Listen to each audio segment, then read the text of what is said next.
All right, we are coming up on 8 o'clock, and I think we've got ads out of the way. So, let's go ahead, settle in, get comfortable, grab a drink and a book, and let's get started.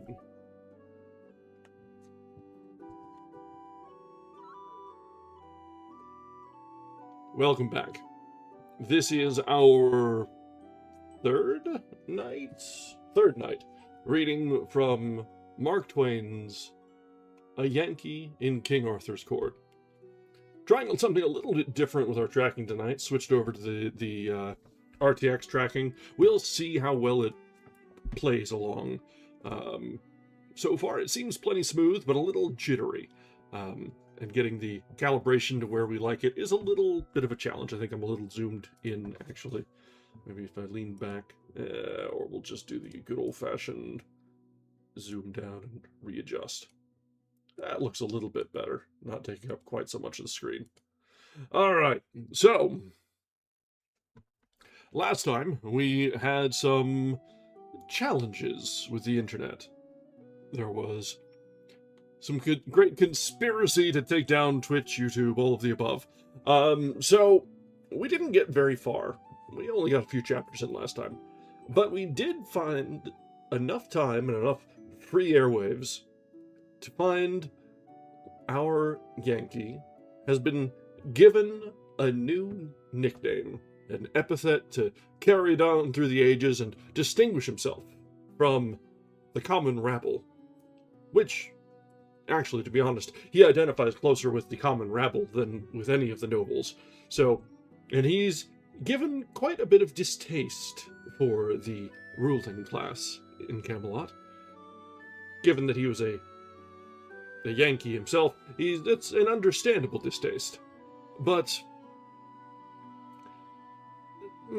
he's in a weird sort of place where he's not quite in a modern sentiment where he's sort of just like anti-aristocracy and so forth. He's kind of in an almost proto-Randian style, where he's against the aristocracy, but also he's like the make your own fortunes, make your own way in life sort of style, which is also about as realistic as the, system of government by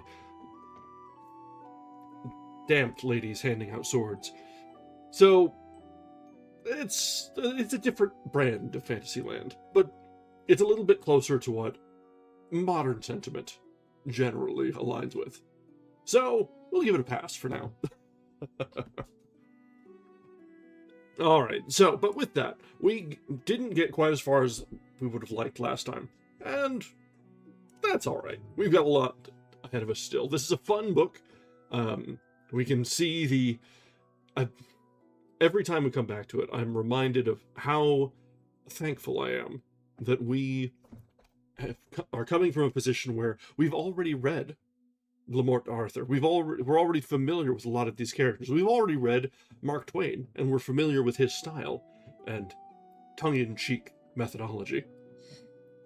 The blending of the two is coming together into something actually magical. And I think we would be much the poorer for having not had exposure to either side before this. It's a lot of fun, and it's made more fun by being in on the jokes, as most things are. It was probably a fine book entirely in a vacuum, but this is just another of those times when being well-read is to the common good. You can get so much more out of life if you've read quite a lot more. So, if you haven't, I encourage you to check out our VODs for Le Morte d'Arthur, which is kind of dry. I'd understand if you just want that as background noise. And The Adventures of Tom Sawyer, which is less dry and is a fun read. And you can hear me try and do a southern accent absolutely terribly. But, so those are over on YouTube, if you haven't yet. I need to do my occasional plugs. But that's enough preamble. Let's settle in and get into tonight's reading.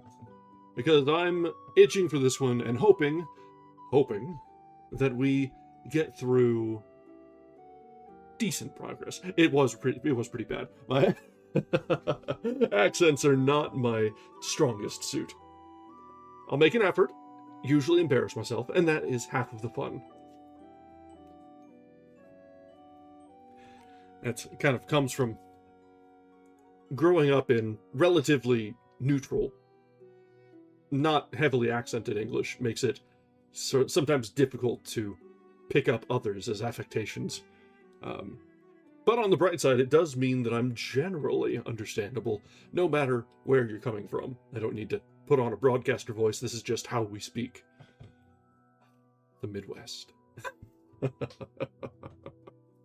All right, so let's get back into our little reading nook, and we will see what we have ahead of us tonight.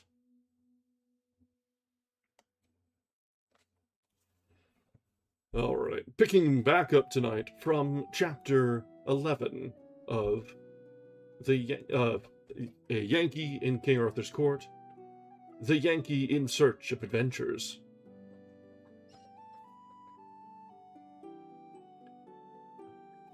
There never was such a country for wandering liars, and they were of both sexes.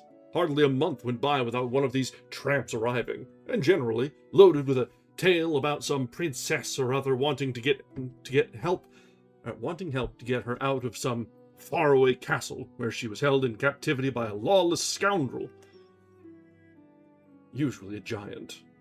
Now, you would think that the first thing the king would do after listening to such a novelette from an entire stranger would be to ask for credentials.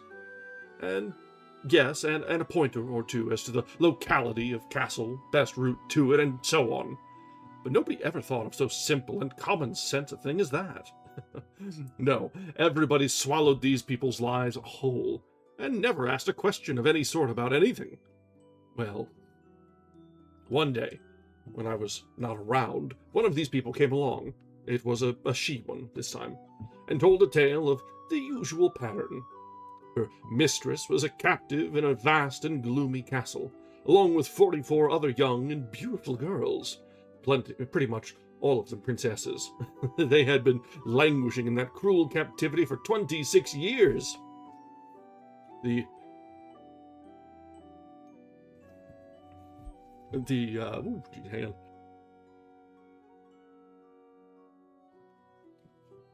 Bad sneeze there, jeez. It is the season. The masters of the castle were 3 stupendous brothers, each with 4 arms and 1 eye, the eye in the center of the forehead, and as big as a fruit. Sort of fruit not mentioned, their usual slovenliness in statistics. Would you believe it? The king and the whole round table were in raptures over this preposterous opportunity for adventure. Every knight of the table jumped for the chance and begged for it. But to their vexation and chagrin, the king conferred it upon me, who had not asked for it at all. By an effort I contained my joy when Clarence brought me the news. But he could not contain his. His mouth gushed delight and gratitude in a steady discharge, delight in my good fortune, gratitude to the king for this splendid mark of his favor for me. He could keep neither his legs nor his body still, but pirouetted about the place in an airy ecstasy of happiness.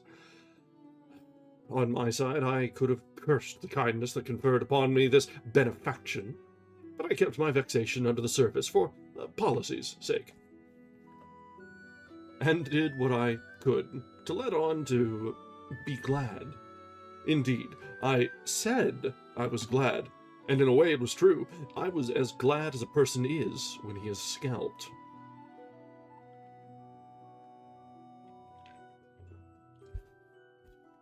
Well, one must make the best of things, and not waste time with useless fretting, but get down to business and see what can be done. In all lies there is wheat among the chaff. I must get at the wheat in this case, so I sent for the girl, and she came. She was a comely enough creature, and soft and modest, but if signs went for anything, she didn't know as much as a lady's watch. I said, "My dear, have you been questioned as to particulars?" She said she hadn't. Well, I didn't expect you had, but I thought I would ask to make sure. It's the way I've been raised. Now, you mustn't take it unkindly if I remind you that as we don't know you, we must go a little slow. You may be all right, of course, and we'll hope that you are. But to take it for granted isn't business. You understand that. I'm obliged to ask you a few questions. Just answer up fair and square. And don't be afraid. Where do you live when you are at home? In the land of Moder, fair sir. Land of Moder. I don't remember hearing of it before. Parents living? As to that, I know not if they be yet alive, sith it is many years that I have lain shut up in the castle. Your name, please? I hight Demoiselle Alessandra de Carteloa, and it please you. Do you know anybody here who can identify you? That were not likely, fair lord, I being come hither now for the first time. Have you brought any letters, any documents, any proofs that you are trustworthy and truthful? Of a surety, no. And wherefore should I? Have I not a tongue? And cannot I say all that myself? But you're saying it, you know, and somebody else is saying it is different. Different? How might that be? I fear me, I do not understand. I don't understand. Why, you see, why, great Scott. Can't you understand a little thing like that? Can't you understand the difference between your... Why do you look so innocent and idiotic? I? In truth, I know not, but, and it were the will of God. Yes, I reckon that's about the size of it. Don't mind my seeming excited. I'm not. Let us change the subject. Now, as to this castle with 45 princesses in it, and 3 ogres at the head of it, tell me, where is this harem? Harem? The castle. You understand. Where is the castle? Oh, as to that, it is great and strong and well beseen, and lieth in a far country. Yes, it is many leagues. How many? Ah, fair sir, it were wonderfully hard to tell. They are so many, and do so lap the one upon the other, and being made all in the same image and tincted with the same colour, one may not know the one league from its fellow, nor how to count them except they be taken apart. And ye wit well, it were God's work to do that, being not within man's capacity, for ye will not... Hold on. Never mind about the distance. Whereabouts does the castle lie? What's the direction from here? Ah, please you, sir, it hath no direction from here, by reason that the road lieth not straight, but turneth evermore. Wherefore the direction of its place abideth not, but is sometime under the one sky, and anon under another. Whereso, if ye be minded that it is in the east, and wend thitherward, ye shall observe that the way of the land doth yet again turn upon itself, by the space of half a circle. And this marvel happening again, and yet again, and still again, it will grieve you that you had thought by vanities of the mind to thwart and bring to naught the will of him that giveth not a castle a direction from a place, except it pleaseth him. And if it pleaseth him not, will the rather that even all castles in all directions thereunto vanish unto the earth, leaving the places there wherein they tarry desolate and vacant, so warning his creatures that where he will, and where he will not, he will... Oh, that's all right. That's all right. Give us a rest. Never mind about the direction. The direction... I beg pardon. I beg 1,000 pardons. I am not well today. Pay no attention when I soliloquize. It is an old habit, an old bad habit, and hard to get rid of when one's digestion is all disordered with eating food that was raised forever and ever before he was born. Good land! A man can't keep his functions regular on spring chickens 1,300 years old, but never mind about that. Let's... Have you got such a thing as a map of that region about you? Now, a good map... Is it, peradventure, that manner of thing which of late the unbelievers have brought from over the great seas, which, being boiled in oil and an onion and salt added thereto, doth... What? A map! What are you talking about? Don't you know what a map is? There. No, never mind. Don't explain. I hate explanations. They fog a thing up so that you can't tell anything about it. Run along, dear. Good day. Show her the way, Clarence.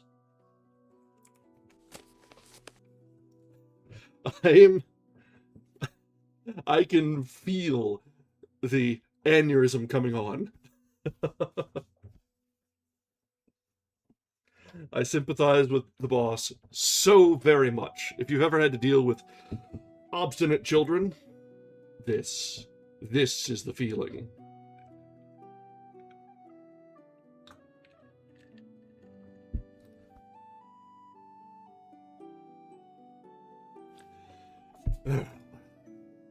It was reasonably plain, now, why these donkeys didn't prospect these liars for details.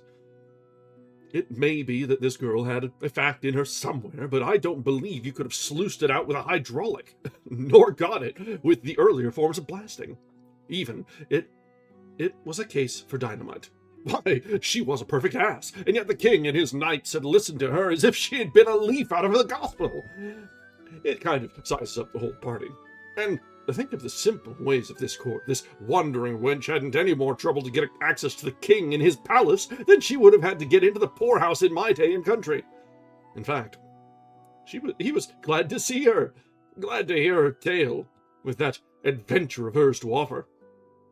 She was as welcome as a corpse is to a coroner.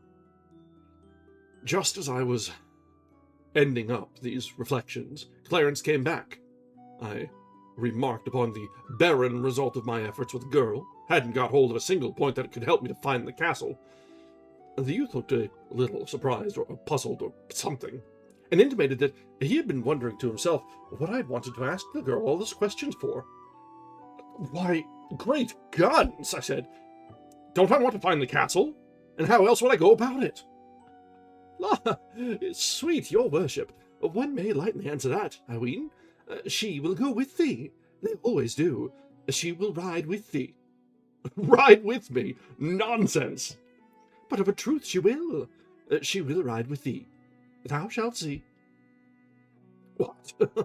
She browse around the hills and scour the woods with me, alone? And I as good as engaged to be married? Why, it's scandalous. Think how it would look. The dear face that rose before me. The boy was eager to know all about this tender matter. I swore him to secrecy, and then whispered her name. Puss Flanagan. Oh, that's a name. He looked disappointed, and said he didn't remember the Countess. How natural it was for the little courtier to give her a rank. He asked me where she lived. In East I came to myself and stopped, a little confused. Then I said, never mind now. I'll tell you sometime.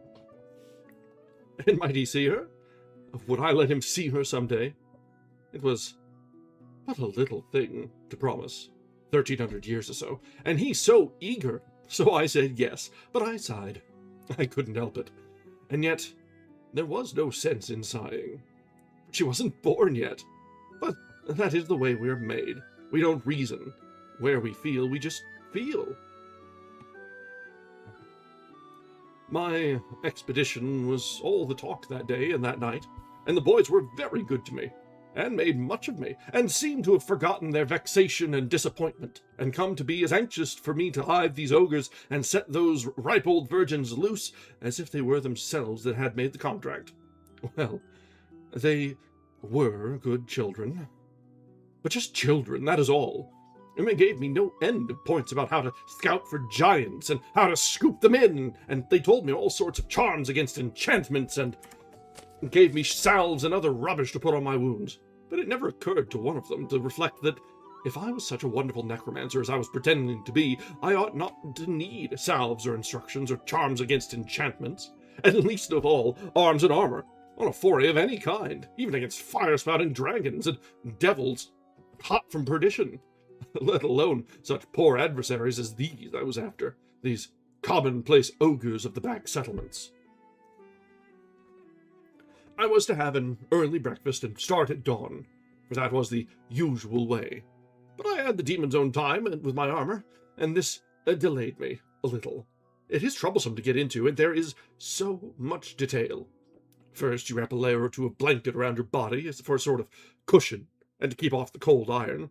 Then you put on your sleeves and shirt chainmail. These are made of small steel links woven together, and they form a fabric so flexible that if you toss your shirt onto the floor, it slumps into a pile like a peck of wet fishnet. It is very heavy. It is nearly the uncomfortablest material in the world for a nightshirt. Yet, plenty used it for that. Tax collectors and reformers, and one-horse kings with a defective title, and those sorts of people. Then you put on your shoes. Flatboats, roofed over with interleaving bands of steel, and screw your clumsy spurs into the heels. Next, you buckle your greaves on your legs and your cusses on your thighs. Then come your backplate and your breastplate, and you begin to feel crowded. Then you hitch onto the breastplate the half petticoat of broad overlapping bands of steel, which hangs down in front but is scalloped out behind so you can sit down, and isn't any real improvement on an inverted coal scuttle, either for looks or for wear, or to wipe your hands on. Next, you belt on your sword, then you put on your stovepipe joints onto your arms, your iron gauntlets onto your hands, your iron rat-trap onto your head, with a rag of steel web hitched onto it, to hang over the back of your neck, and there you are, snug as a candle in a candle mold. This is no time to dance. Well, a man that's packed away like that is a nut that isn't worth cracking. There is so little of the meat, when you get down to it, by comparison with the shell.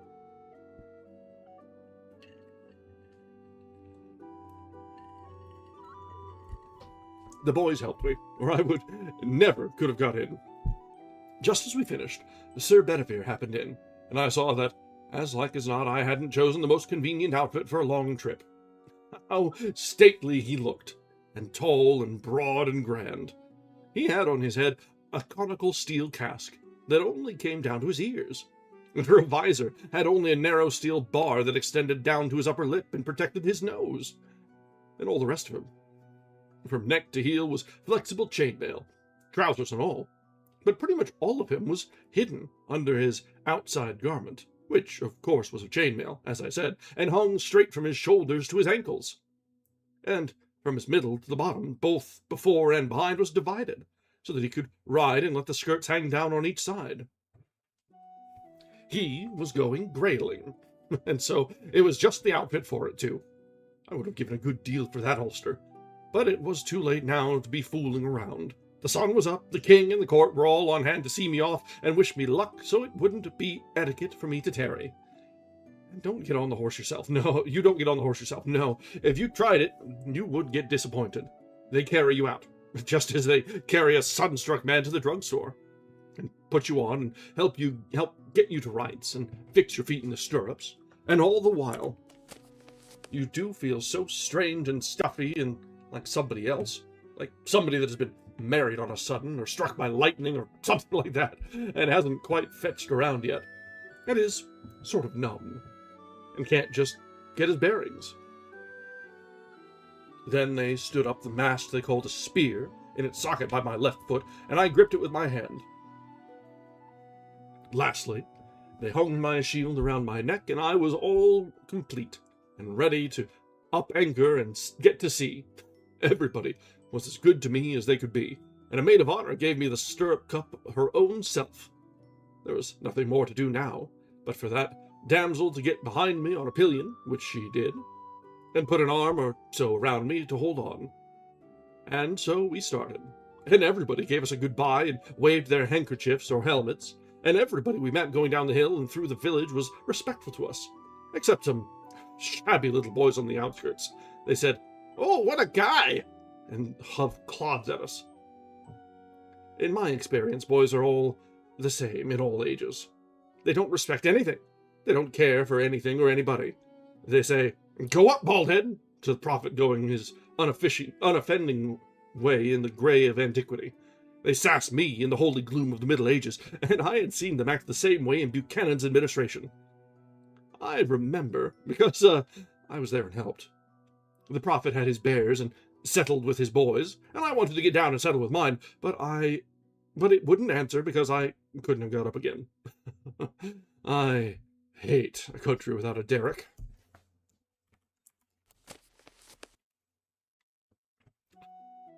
Oh, yes. Thank you, Art, for the image of the Iron Dude. Truly, Mark Twain is ahead of his time. We've got Iron Man at home. We have the Iron Dude.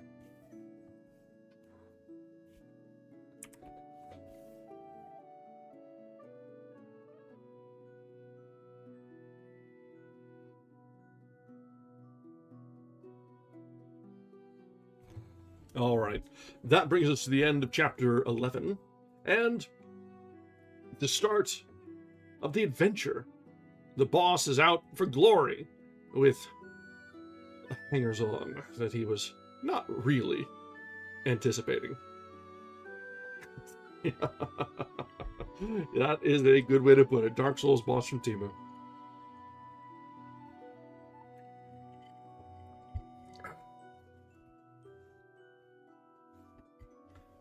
Alright, so let's continue this adventure, which is likely to be about as productive as Don Quixote's adventures were, if we've got anything to really guess off of.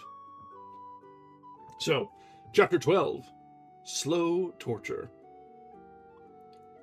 Straight off, we were in the country. It was most lovely and pleasant in those sylvan solitudes in the early cool morning in the first freshness of autumn. From hilltops we saw fair green valleys, lying spread out below, with streams winding through them, and island groves of trees here and there, and huge, lonely oaks scattered about and casting black blots of shade. And beyond the valleys we saw the ranges of hills, blue with haze, stretching away in billowy perspective to the horizon, with, at wide intervals, a dim fleck of white or grey on a wave summit, which we knew was a castle.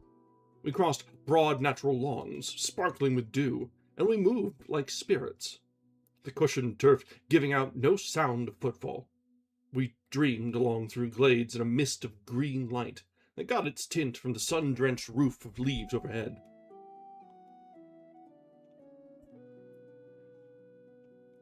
And by our feet the clearest and coldest of runlets went frisking and gossiping over its reefs and making a sort of whispering music.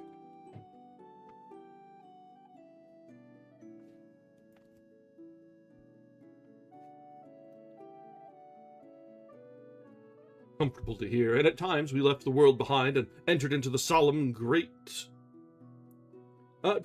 we just read aloud for fun. We do have all of our stuff recorded, but yeah, this is just all of our content is we just read aloud a few times a week. Welcome. Let's see, where were we? And at times we left the world behind and entered into the solemn great deeps and rich gloom of the forest, where furtive wild things whisked and scurried by and were gone before you could even get your eye on the place where the noise was, and where only the earliest birds were turning out and getting to business with a song here and a quarrel yonder and a mysterious far-off hammering and drumming for worms on a tree trunk away somewhere in the impenetrable remoteness of the woods. And by out we would swing again into the glare. Oh hey, thanks for following Chaos Reality. I do hope you enjoy your time here. Feel free to chime in. I'm more than open to getting interruptions. I'll generally try to find a breaking off point, but we're not always great at that. About the third or fourth or fifth time that we swung out into the glare, it was along there somewhere, a couple of hours or so after sunup, it wasn't as pleasant as it had been. It was beginning to get hot. This was quite noticeable. We had a very long pull after that, without any shade. Now, it is curious how progressively little frets grow and multiply after they once get a start. Things which I didn't mind at all at first, I began to mind now and more, to all the time. The first 10, 15 times I wanted my handkerchief, I didn't seem to care.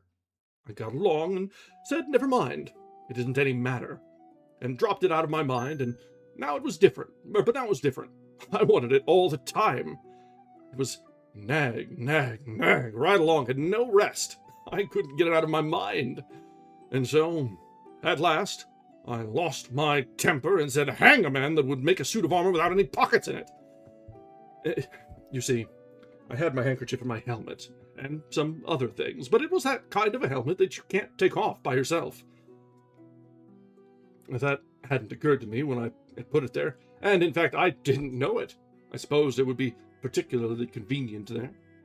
And so now, the thought of it being there, so handy and close by, and yet not get-atable, made it all the worse and the harder to bear. Yes, the thing that you can't get is the thing that you want, mainly. Everyone has noticed that. Well, it took my mind off from everything else.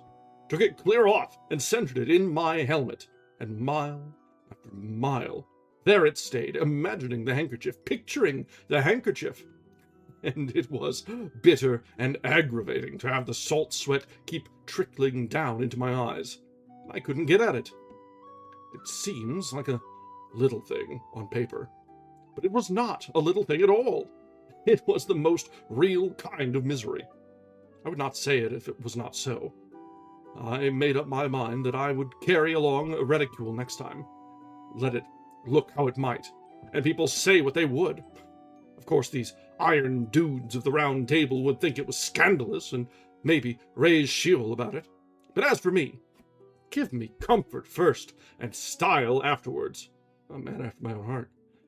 So we jogged along, and now and then we struck a stretch of dust, and it would tumble up in clouds and get into my nose and make me sneeze and cry.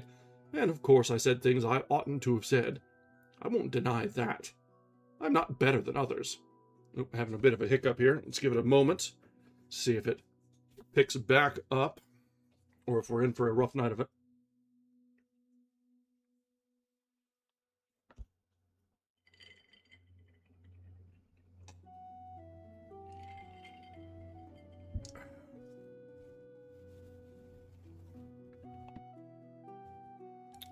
YouTube's not happy. And Twitch is similarly not terribly pleased. Mostly YouTube. No, the Twitch playback is not enjoying that.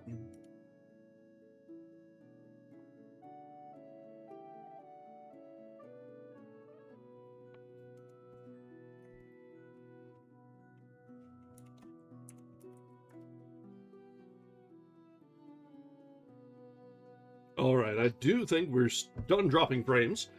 So let's give it a moment to settle. Got a little bit of gin left.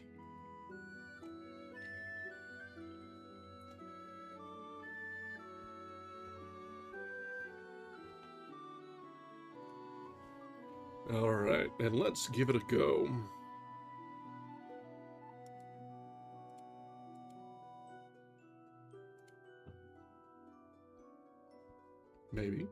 Maybe we'll give it a go.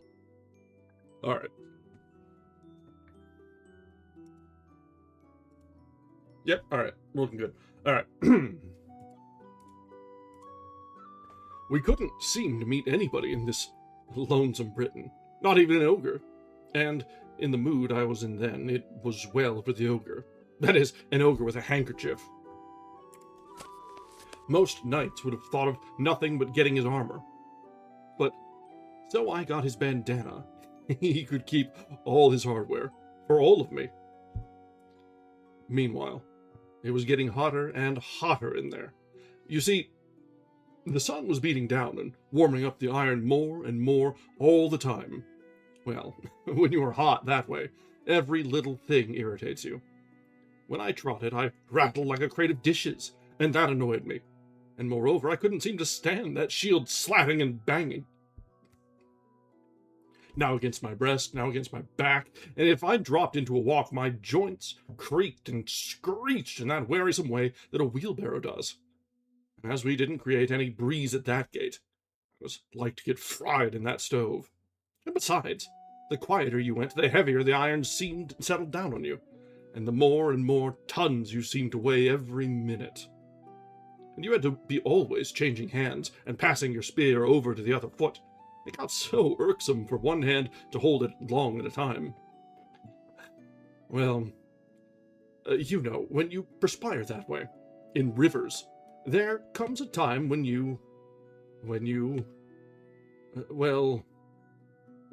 itch. You're inside, your hands are outside, so there you are. Nothing but iron between. It is not a light thing, but let it sound as it may. First, it is one place, then another, then some more, and it goes on spreading and spreading, and at last, the territory is all occupied, and nobody can imagine what you feel like, nor how unpleasant it is.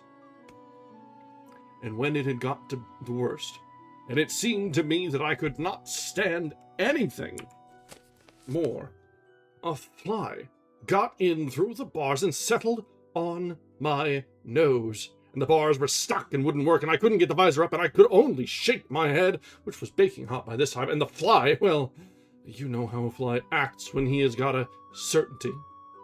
He only minded the shaking enough to change from nose to lip, and lip to ear, and buzz all around in there, and keep on lighting and biting in a way that a person already so distressed as I was simply could not stand.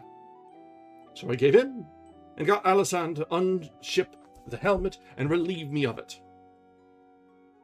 Then she emptied the conveniences out of it and fetched it full of water, and I drank and then stood up, and she poured the rest down inside the armor. One cannot think how refreshing it was. She continued to fetch and pour until I was well soaked and thoroughly comfortable. It was good to have a rest and peace. But nothing is quite perfect in this life. At any time, I had made a pipe a while back, and also some pretty fair tobacco. Not the real thing, but what some of the Indians use. The inside bark of the willow, dried. These comforts had been in the helmet, and now I had them again, but no matches. Gradually, as the time wore along, one annoying fact was borne in upon my understanding, that we were weather-bound. An armed novice cannot mount his horse without help, and plenty of it. Sandy was not enough.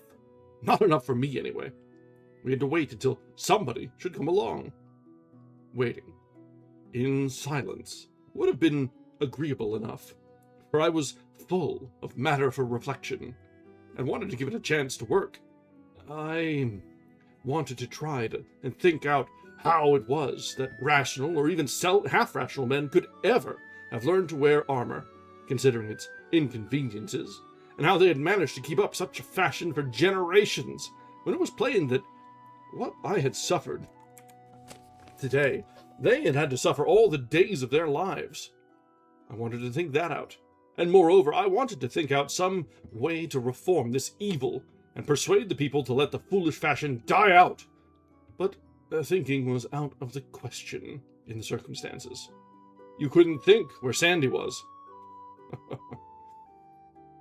She was a quite biddable creature, and good-hearted, but she had a flow of talk that was as steady as a mill, and made your head soar like the drays and wagons in a city.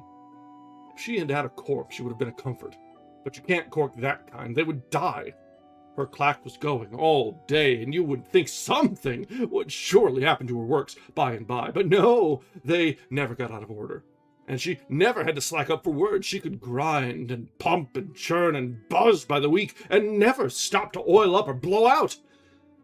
And yet, the result was but just nothing but wind. She never had any ideas, any more than a fog has. She was a perfect blatherskite. I mean, for jaw, talk, jabber, but just as good as she could be. I hadn't minded her mill that morning, on account of having that hornet's nest of other troubles. But more than once in the afternoon I had to say, "Take a rest, child. The way you're using up all the domestic air, the kingdom will have to go to importing it by tomorrow, and it's a low enough treasury without that."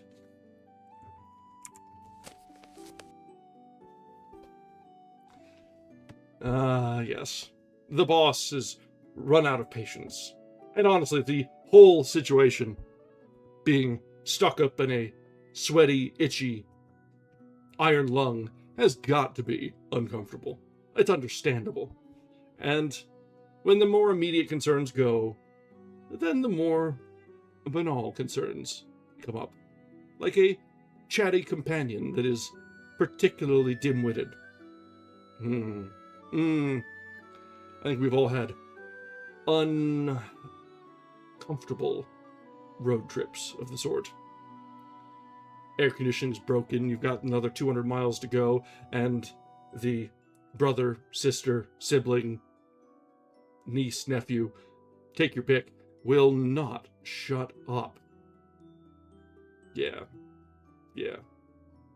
We've been there.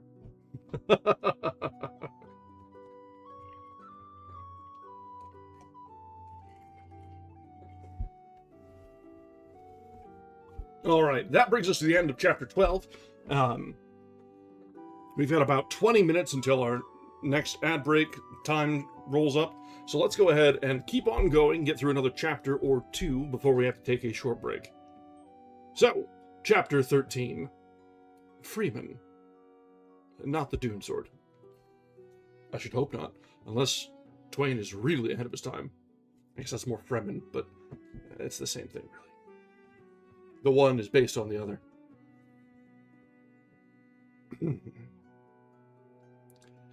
Yes, it is strange how little a while at a time a person can be contented. Only a little while back, when I was riding and suffering, what a heaven this peace, this rest, this sweet serenity in this secluded shady nook by this purling stream would have seemed, where I could keep perfectly comfortable all the time by pouring a dipper of water into my armor now and then. Yet, already, I was getting dissatisfied, partly because I could not light my pipe, for, although I long ago started a match factory, I had forgotten to bring matches with me, and partly because we had nothing to eat, there was another illustration of the childlike improvidence of this age and people. A man in armor always trusted to chance for his food on a journey, and would have been scandalized at the idea of hanging a basket of sandwiches on his spear. There was probably not a knight of all the Round Table combination who would not rather have died than been caught carrying such a thing as that on his flagstaff. And yet, there could not be anything more sensible. It had been my intention to smuggle a couple of sandwiches into my helmet, but I was interrupted in the act, and had to make an excuse and lay them aside, and a dog got them. I strive to be a good background voice. And, working on a theater script, that's very cool. I think, probably, I don't speak for myself, but you're in the company of old theater kids, so you're doubly welcome. Night approached, and with it a storm. The darkness came on fast. We must camp, of course. I found a good shelter for the demoiselle under a rock, and went off and found another for myself. But I was obliged to remain in my armor, because I could not get it off by myself, and yet could not allow Alessandra to help, because it would have seemed so like undressing before folk. It would not have amounted to that in reality, because I had clothes on underneath, but the prejudices of one's breeding are not gotten rid of just at a jump. And I knew that, when it came to stripping off that bob-tailed iron petticoat, I should be embarrassed. We really are just a big family. I think half of that is engendered by the fact of the quick costume changes backstage. Nothing gets you quite like family as being in your skivvies around each other. With the storm came a change of weather, and the stronger the wind blew, the wilder the rain lashed around, the colder and colder it got. Pretty soon, various kinds of bugs and ants and worms and things began to flock in out of the wet and crawl down inside my armor to get warm. And while some of them behaved well enough and snuggled up against my clothes and got quiet, the majority were of a restless, uncomfortable sort, and never stayed still, but went on prowling and hunting for for they did not know what, especially the ants, which went tickling along in wearisome procession from one end of me to the other by the hour, and are a kind of creatures which I never wish to sleep with again.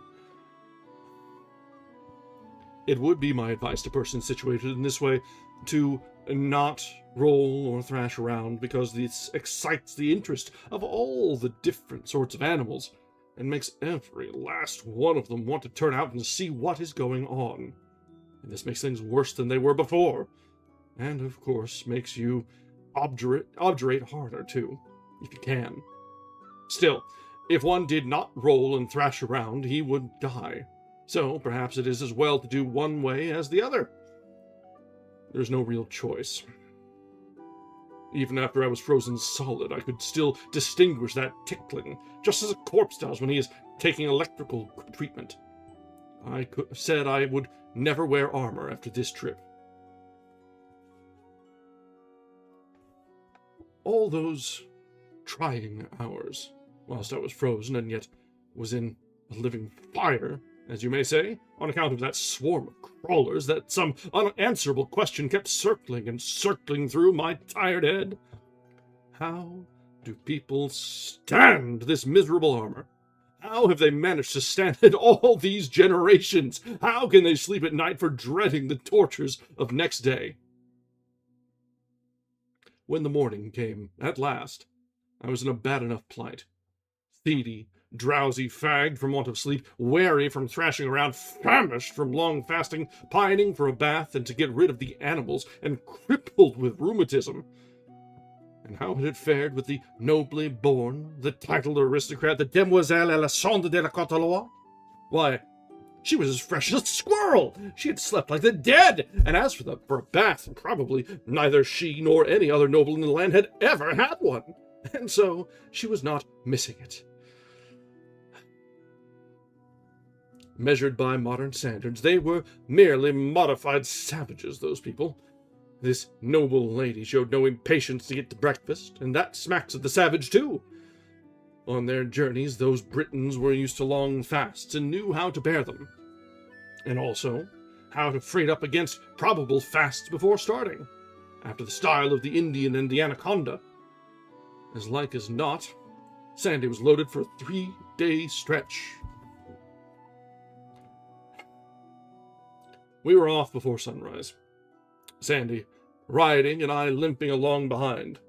In half an hour we came upon a group of ragged poor creatures who had assembled to mend the thing which was regarded as a road. They were as humble as animals to me, and when I proposed to breakfast with them, they were so flattered, so overwhelmed by this extraordinary condescension of mine, that at first they were not able to believe that I was in earnest. My lady put up her scornful lip and withdrew to one side. She said in their hearing that she would as soon think of eating with the other cattle, a remark which embarrassed these poor devils merely because it referred to them, and not because it insulted or offended them, for it didn't. And yet, they were not slaves, not chattels. By a sarcasm of law and phrase, they were freemen. 7/10 of the free population of the country were of just their class and degree. Small, independent farmers, artisans, etc. Which is to say, they were the nation. The actual nation. They were about all of it that was useful, or worth saving, or really respect-worthy. And to subtract them would have been to subtract the nation and leave behind some dregs, some refuse in the shape of a king, nobility, and gentry, idle and unproductive, acquainted mainly with the arts of wasting and destroying, and of no sort of use or value in any rationally constructed world. And yet, by ingenious contrivance, this gilded minority, instead of being in the tail of the procession where it belonged, was marching head up and banners flying at the other end of it, had elected itself to be the nation, and these innumerable claims had permitted it so long that they had come at last to accept it as a truth. And not only that, but to believe it right and as it should be. The priests had told their fathers and themselves that this ironical state of things was ordained of God. and so, not reflecting upon how unlike God it would be to amuse himself with sarcasms, and especially such poor transparent ones as this, they had dropped the matter there and become respectfully quiet.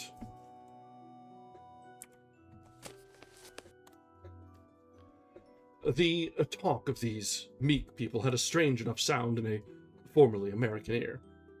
They were freemen, but they could not leave the estates of their lord or their bishop without his permission. They could not prepare their own bread, but must have their corn ground and their bread baked at his mill and his bakery, and pay roundly for the same. They could not sell a piece of their own property without paying him a handsome percentage of the proceeds, nor buy a piece of somebody else's without remembering him in cash for the privilege. They had to harvest his grain for him gratis, and be ready to come at a moment's notice, leaving their own crop to destruction by the threatened storm. They had to let him plant fruit trees in their fields, and then keep their indignation to themselves when his heedless fruit-gatherers trampled the grain around the trees. They had to smother their anger when his hunting parties galloped through their fields, laying waste the result of their patient toil. They were not allowed to keep doves themselves, and when the swarms from my lord's dovecote settled on their crops, they must not lose their temper and kill a bird, for awful would the penalty be when the harvest was at last gathered. Then came the procession of robbers to levy their blackmail upon it. First, the church carted off its fat 10th. Then the king's commissioner took his 20th. Then my lord's people made a mighty inroad upon the remainder. After which the skinned freeman had liberty to bestow the remnant in his barn, in case it was worth the trouble.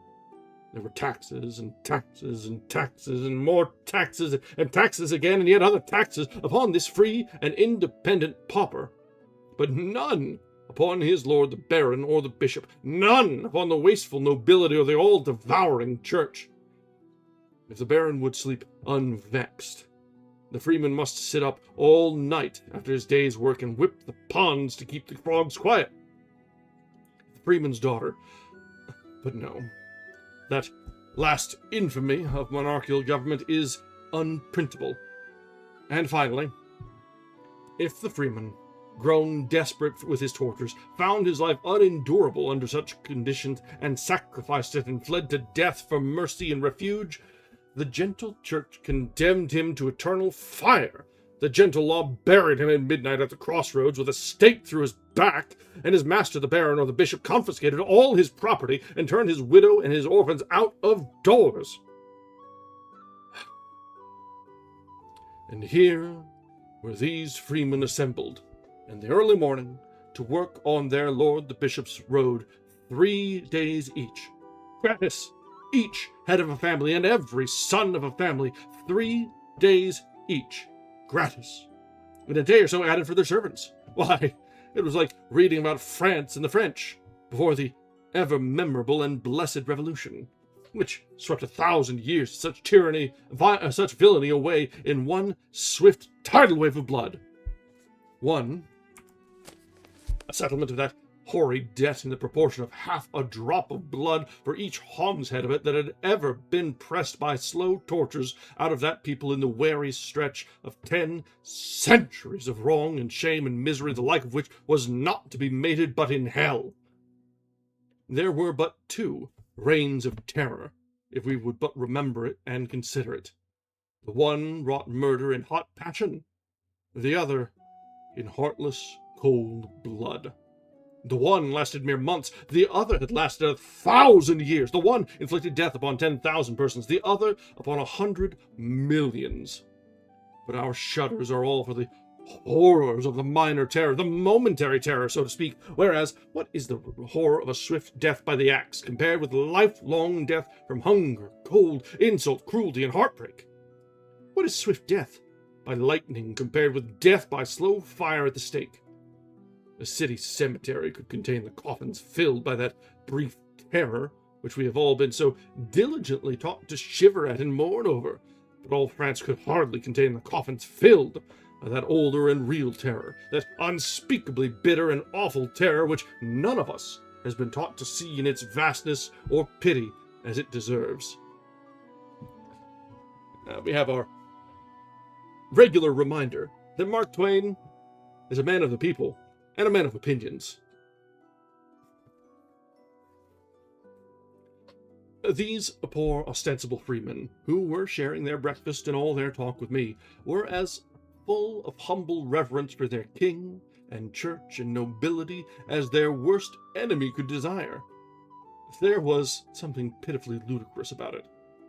I asked them if they supposed a nation of people ever existed, who, with a free vote in every man's hand, would elect that a single family and its descendants should reign over it forever, whether gifted or boobies, to the exclusion of all other families, including the voters, and would also elect that a certain 100 families should be raised to dizzy summits of rank and clothed on with offensive transmissible glories and privileges to the exclusion of the rest of the nation's families, including his own. They all looked unhit, and said they didn't know, that they had never thought about it before, and it hadn't ever occurred to them that a nation could be so situated that every man could have a say in the government. I said I had seen one, and that it would last until it had an established church. Yeah, this is a little optimistic here, Mark. Again, they were all unhit, at first, but presently one man looked up and asked me to state that proposition again, and state it slowly, so it could soak into his understanding.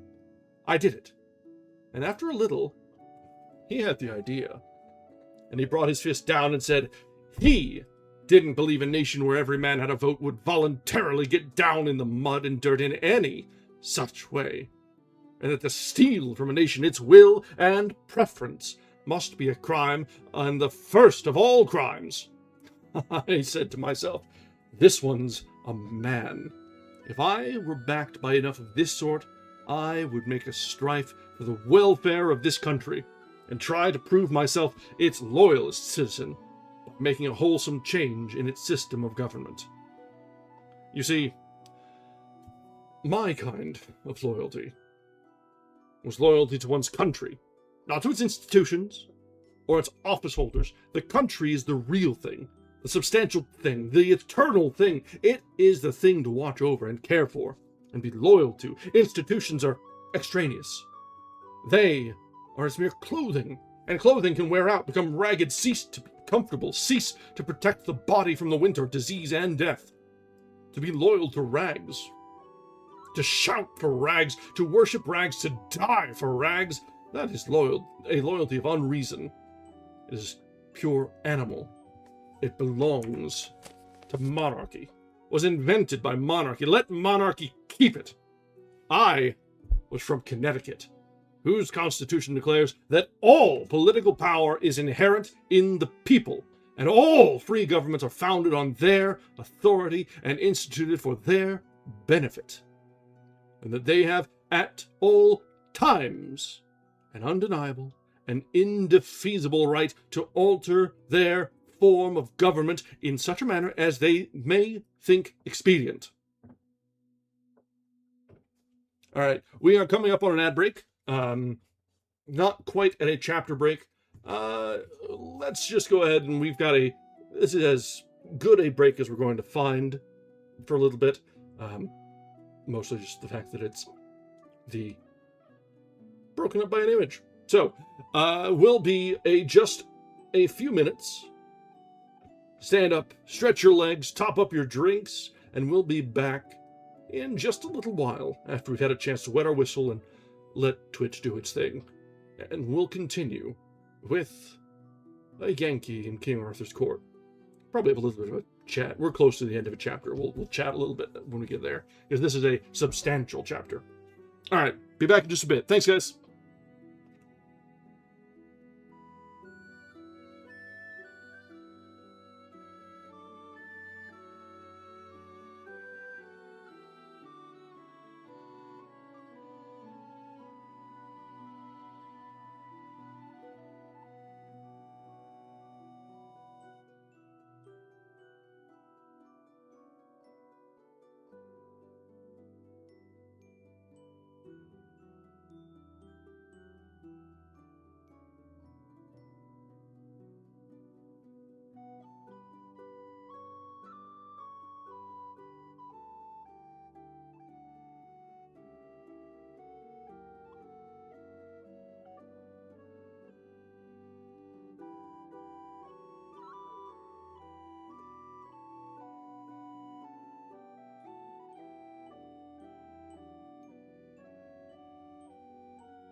All right, we are back.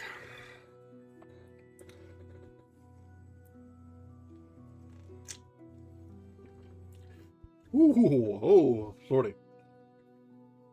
I may have gotten my ratios a little mixed up on that one. This gin and tonic is a lot closer to a dry martini than anything else. I'll suffer with my mistake.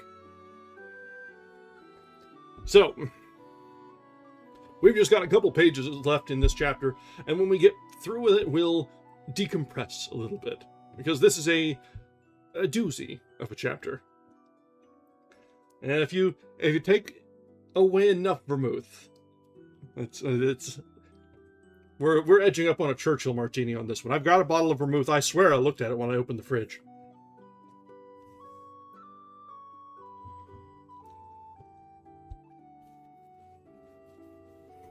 All right. I do usually prefer to have some vermouth in there. Usually, my preferred martini is ice and vermouth and shaker. Dump vermouth out so that ice was coated in the vermouth, then add the gin. Then you're good. That's my preferred amount. But to each their own. To each their own. We all sort of get in our own, stuck in our own ways for our preferences on drinks. All right, let's go ahead and get through this chapter, and we'll chat, because Mark Twain's got ideas, and some of them are not too bad ideas.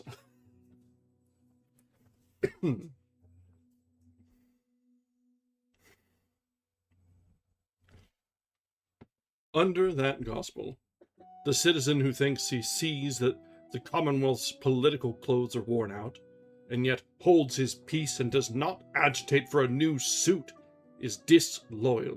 He is a traitor. That he may be the only one who thinks he sees this decay does not excuse him. It is his duty to agitate anyway.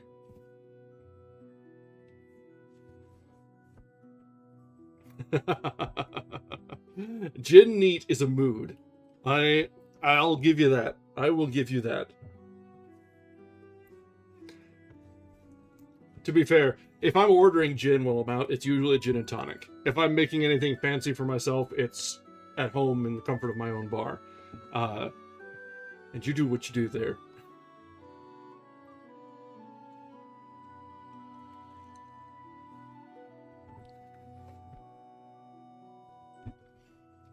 And now, here I was, in a country where a right to say how the country should be governed was restricted to 6 persons in each 1,000 of its population. For the 994 to express dissatisfaction with the regnant system and propose to change it would have made the whole 6 shudder as one man. It would have been so disloyal, so dishonorable, such putrid black treason, so to speak.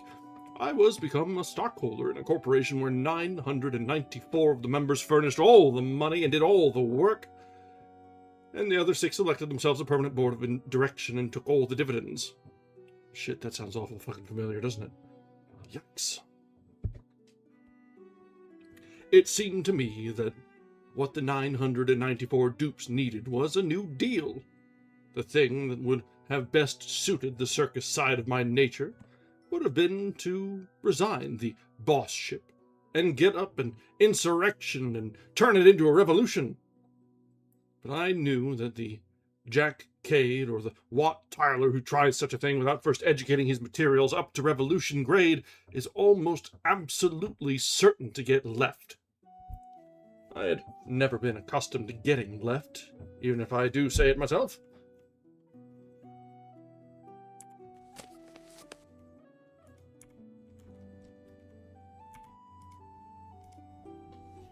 Wherefore the deal, which had been for some time working into shape in my mind, was of a quite different pattern from the Cade-Tyler sort.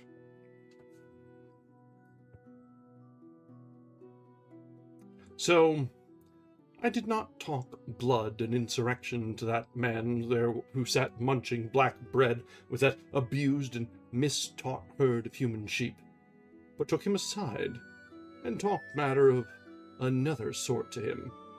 After I had finished, I got him to lend me a little ink from his veins, and with this and a sliver I wrote on a piece of bark, "Put him in the man factory," and gave it to him, and said, "Take it to the palace at Camelot, and give it into the hands of Amiens le Poulet, whom I call Clarence, and he will understand."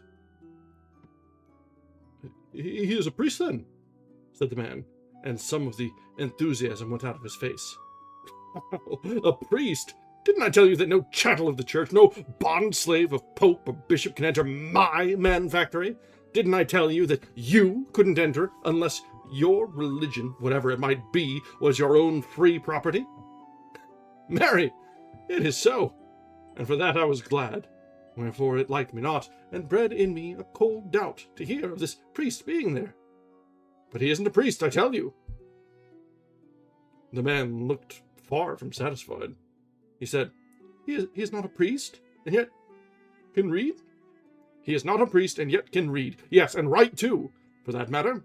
I taught him myself." The man's face cleared. "And it is the first thing that you yourself will be taught in that factory." I would give blood out of my heart to know that art. Why, I will be your slave." "No, you won't. You won't be anybody's slave. Take your family and go along. Your lord, the bishop, will confiscate your small property, but no matter. Clarence will fix you all right."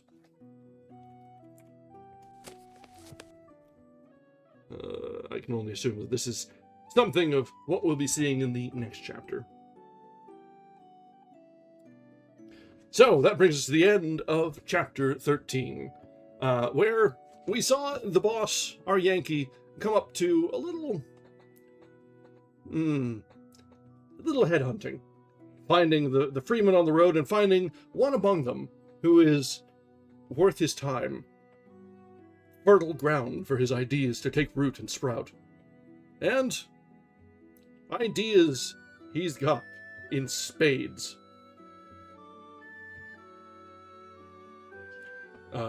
So there's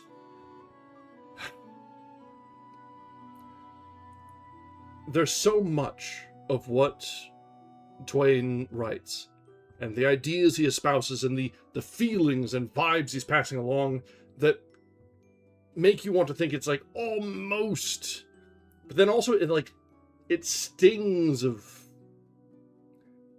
libertarian bullshittery. It's like almost there, but just not quite in the right direction. It's too hopeful, too idealistic, not grounded in any sort of actual understanding. It could just be a matter of the times. It's a different time, a different sort. There was more optimism back then. We're a little bit more jaded now. But the idea of... Yeah, exactly. The moments you're like, I could just get completely overrun. Yeah, it could happen. So it's a step in the right direction. It's realizing the... Yeah.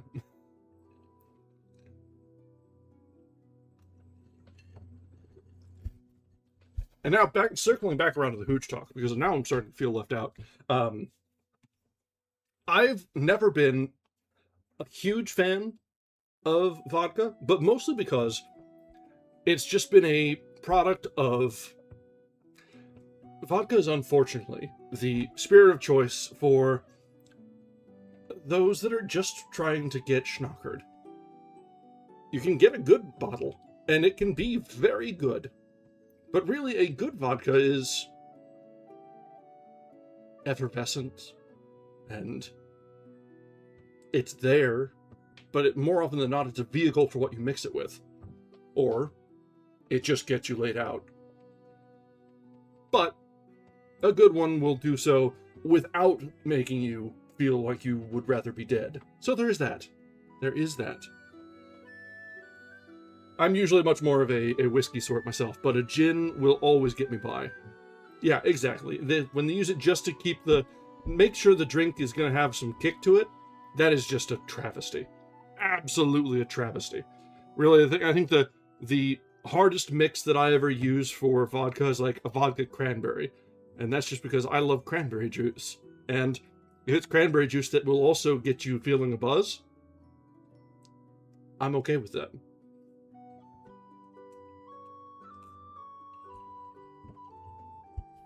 Yeah. And honestly, if you just want something to warm you up on a cold night, very little will do it as good as vodka. So there's that. Although I will also admit that I've got a couple mason jars of shine in the closet, so that will also do the job really well. But that's another conversation.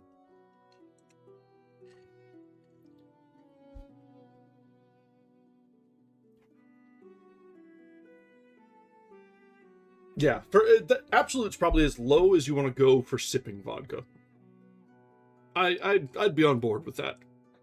Just in the same way that, like, for whiskeys, there's certain bottles they're made for mixing, and some that are made for sipping. There we go. Pickles and vodka could definitely work. I'm a big fan of a pickleback for whiskey, or just having something like the nice crunch and the sour bite to cut into whatever your other thing you're drinking. It's a good time. It's a good time all around. All right, let's try and get back on. Well, I'm going to get back on topic. You guys can keep on chatting. Be my guest. Old smugglers. Okay. I usually keep doers around for my bottom shelf expeditions, but I'm not that much of a hobnob snob. I do appreciate the good stuff, but I'll have to look at old smugglers.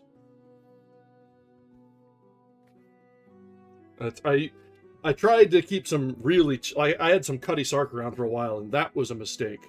Oh, do not do Cutty Sark.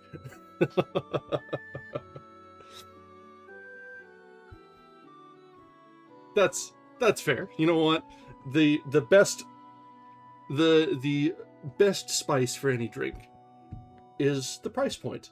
And if that price is zero, oh, it's an inverse relationship to how much you appreciate it is the price. Lower it goes down, the better it goes. But all right, yeah, it's there you go.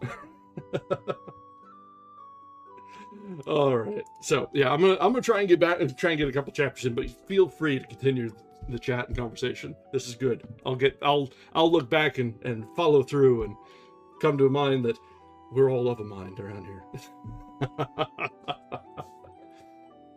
All right, chapter 14. Defend thee, Lord.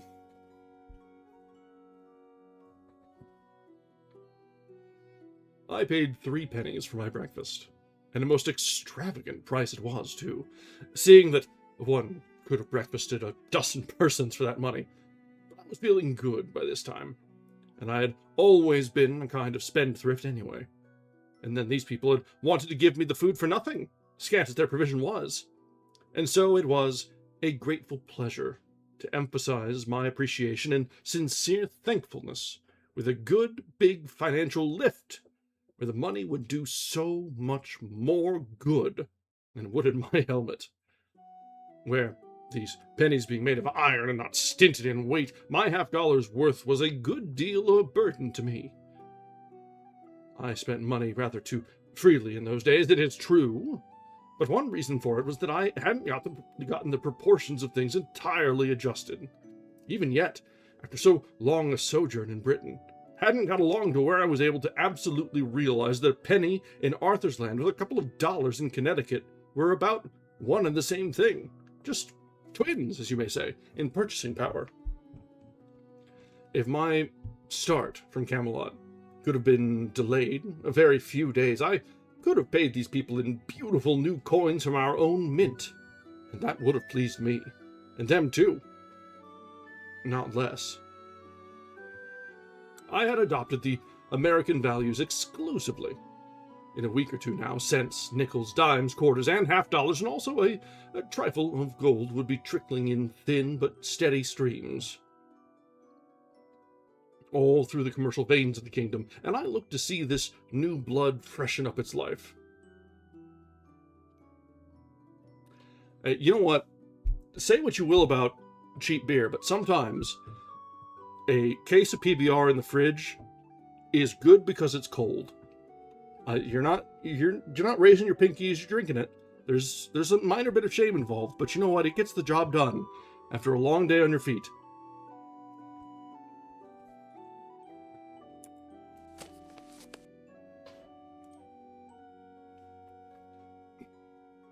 The farmers were bound to throw in something to sort of offset my liberality.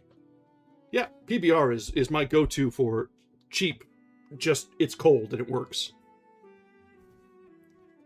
The farmers were bound to throw in something to sort of offset my liberality, whether I would or no. So I let them give me a flint and steel, and as soon as they had comfortably bestowed Sandy and me on our horse, I lit my pipe. When the first blast of smoke shot out through the bars of my helmet, all those people broke for the woods, and Sandy went over backwards and struck the ground with a dull thud. They thought I was one of those fire-belching dragons they had heard so much about from knights and other professional liars. I had infinite trouble to persuade those people to venture back within explaining distance. Then I told them that this was only a bit of enchantment, which would work harm to none but my enemies, and I promised, with my hand on my heart, that if all who felt no enmity toward me would come forward and pass before me, they should see that only those who remained behind would be struck dead. The procession moved with a good deal of promptness. There were no casualties to report, for nobody had curiosity enough to remain behind to see what would happen.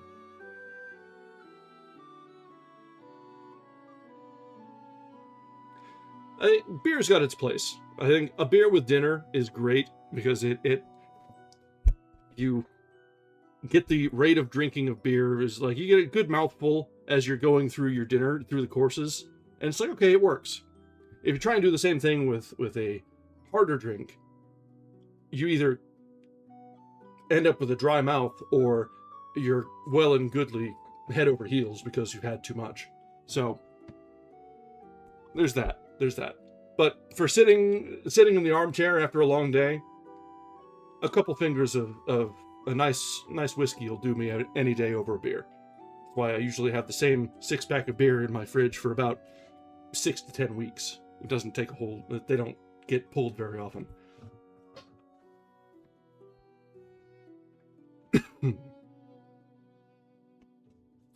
I lost some time now for these big children. Their fears gone. Became so ravished with wonder over my awe-compelling fireworks that I had to stay there and smoke a couple of pipes out before they would let me go. Still, the delay was not wholly unproductive, for it took all that time to get Sandy thoroughly wonted to the new thing, she being so close to it, you know. It plugged up her conversation mill, too, for a considerable while, and that was a gain. And, above all other benefits accruing, I had learned something. I was ready for any giant or any ogre that might come along now. Yeah, having a water as your primary hydration vehicle and then the spirit for flavor is probably the right way to go about it. It's just very easy to go all in on one or the other.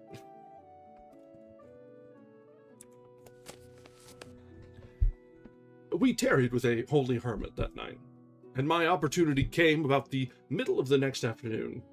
We were crossing a vast meadow by way of shortcut, and I was musing absently, hearing nothing, seeing nothing, when Sandy suddenly interrupted a remark which she had begun that morning with the cry, "Defend thee, Lord! Peril of life is toward!" And she slipped down from the horse and ran a little way and stood. I looked up and saw, far off in the shade of a tree, 6 armed knights and their squires, and straightway there was bustle among them and tightening of saddle girths for the mount. My pipe was ready and would have been lit, if I had not been lost in thinking about how to banish oppression from this land and restore to all its people their stolen rights and manhood without disobliging anybody. I lit up at once, and by the time I had got a good head of reserved steam on, here they came. All together, too. None of those chivalrous magnanimities which one reads about so much. One courtly rascal at a time, and the rest standing by to see fair play. No, they came in a body, and they came with a whir and a rush. They came like a volley from a battery, came with heads down low, plumes streaming out behind, lances advanced at a level. It was a handsome sight, a beautiful sight, for a man up a tree. I laid my lance in rest and waited, with my heart beating, till the iron wave was just ready to break over me. Then spouted a column of white smoke through the bars of my helmet. You should have seen the wave go to pieces and scatter. No, thank you, bot. I'd rather not buy viewers. That's not really what my game's about. This was a finer sight than the other one. But these people stopped 200 or 300 yards away, and this troubled me. My satisfaction collapsed and fear came. I judged I was a lost man, but Sandy was radiant and was going to be eloquent, but I stopped her and told her my magic had miscarried somehow or other, and she must mount with all dispatch, and we must ride for life. No, she wouldn't. She said that my enchantment had disabled those knights. They were not riding on because they couldn't. Wait, they would drop out of their saddles presently, and we would get their horses and harness. I could not deceive such trusting simplicity. So I said it was a mistake, that when my fireworks killed at all, they killed instantly. No, the men would not die. There was something wrong about my apparatus. I couldn't tell what, but we must hurry and get away, for those people would attack us again in a minute. Sandy laughed and said, "Lack a day, sir. They be not of that breed. Sir Launcelot will give battle to dragons, and will abide by them, and will assail them again, and yet again, and still again, until he do conquer and destroy them. And so likewise with Sir Pellinore and Sir Aglavale, and Sir Carados, and mayhap others. But there be none else that will venture it. Let the idle say what the idle will, and la, as to yonder these base rufflers, think ye they have not their fill, but yet desire more?" Yeah, Twain is always a treat, and welcome. Thanks for joining us. This is not the first Twain that comes to mind a lot of times, but we're having a lot of fun with this one.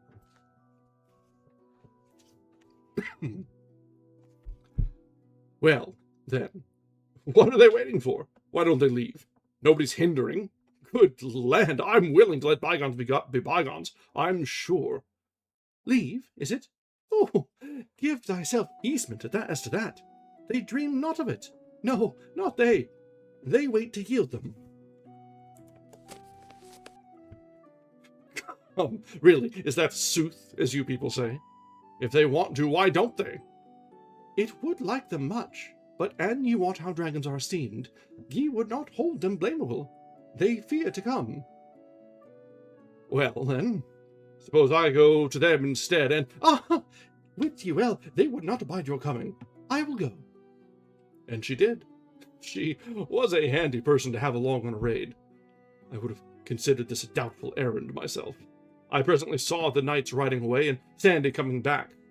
That was a relief. I judged she had somehow failed to get the first innings. I mean, in the conversation. Otherwise, the interview wouldn't have been so short. But it turned out that she had managed the business well. In fact, admirably. She said that when she told those people I was the boss, it hit them where they lived. Smote them sore with fear and dread, was her word. And then they were ready to put up with anything she might require. So she swore them to appear at Arthur's court within 2 days and yield them with horse and harness, and be my knights henceforth, and subject to my command. How much better she managed that thing than I should have done it myself. She was a daisy. All right, that brings us to the end of chapter 14. And our Yankee has some very... He's a bit of a weather vane, especially where Sandy is concerned. He was not having any of it earlier. He just thought there were no thoughts at all between her ears when she was first bringing the story. But now, you know what? I think they're growing. They're growing on each other. So, this is going reasonably well. Reasonably well. All right, before we get on with our next chapter, I will make a quick bit of shilling, because, I mean, I must. That's what I do, right? For those of you who are new here, we read 4 times a week. We do Tuesdays, Friday, Saturday, and Sunday. On the Tuesday, Friday, and Sunday nights, we read from 8 Eastern until about 10. And we stick to classics on those days. On the Saturdays, we start a little bit earlier. We start at 6 Eastern, and we go until 10. But we read a modern piece. Right now, our project is Hyperion on Saturdays. We're nearing the end of that one, so I think we might actually finish it tomorrow. So, if you care to stick around and join us in the future, you're always more than welcome. Poirot, I did see you followed. Thank you very much. And again, welcome. Thank you. We've got a pretty small community around here, and we always welcome new friends. If you've got any suggestions or classics or books that you'd like to hear us read, stumble through, Akimos is always happy to throw me some French, because, as will be well known, I'm not very good at French. And usually it's a self-inflicted wound. I think our very first book that we read was The Sun Also Rises by Hemingway. And there's a lot of French proper nouns in that one. And, oh, that one was entirely my own fault. Entirely my own fault. But yeah, so you're always welcome to chat along. I'll join in and engage with chat whenever I can, but I do like to try and get through the books as best we can, except for these slight segues from here and there. Oh, you know what? That could be good. A more modern horror. Maybe we pick up something from King or something of the sort. I've honestly not a big horror buff. I haven't read much of it at all, aside from the classics that we read this last October when we read Frankenstein and Dracula. So if anyone has any suggestions for a modern horror to read through, I'm all ears. And if it's a particularly saucy one, I may be shivering in my boots, but that's half the fun, is watching me suffer, right? All right, we've got about half an hour left, so let's try and get through a few more chapters. This has been my shilling. I'll have another quick recap as we finish up the end. There we go. So we've got an expert. Pick out a good one for us, and I'll oblige, because you're right. If we hit fantasy, hit sci-fi, hit horror, that's the big three of modern literature. Modern fiction, anyway. All right. Let's continue and get through another couple chapters tonight. This is a bit longer than the previous few, so we'll see how much we get through. Chapter 15. Sandy's Tale.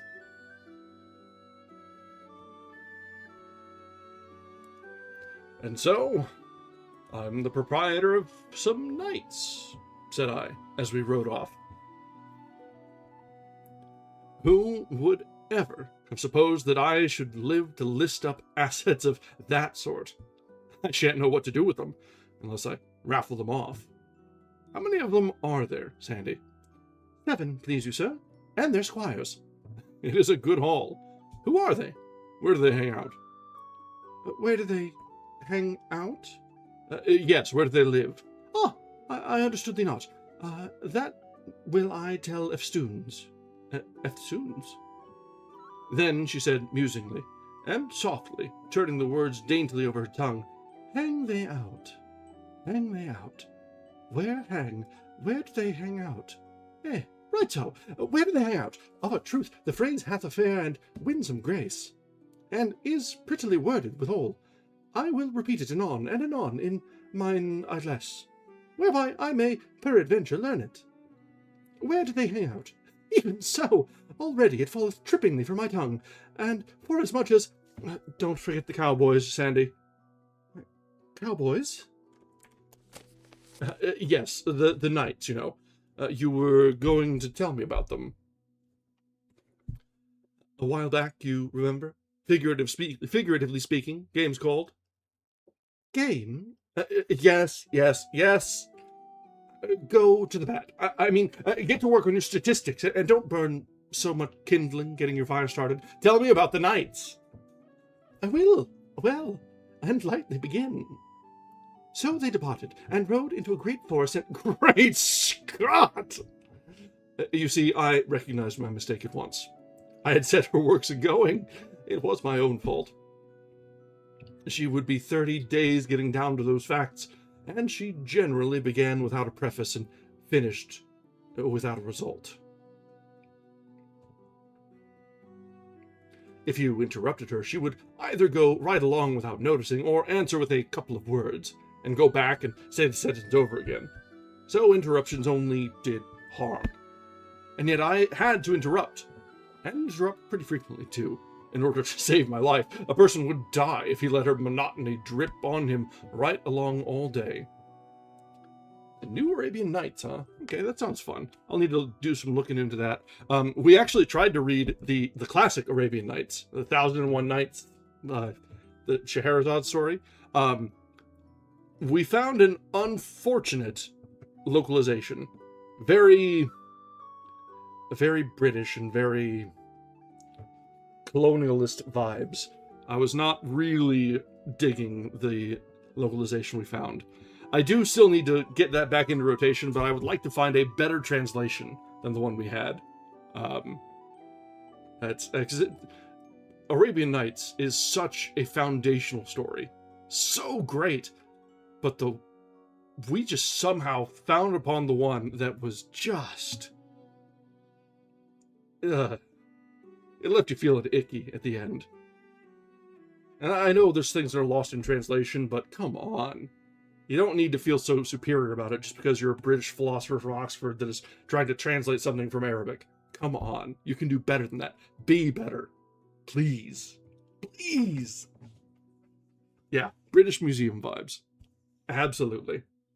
So, I do want to get back to Arabian Nights, and maybe taking a crack at New Arabian Nights might be fun. But I do need to find a proper translation of the original, because I want to do it justice. Scheherazade deserves justice. Well, that's a loaded way to put it, but you know what I mean.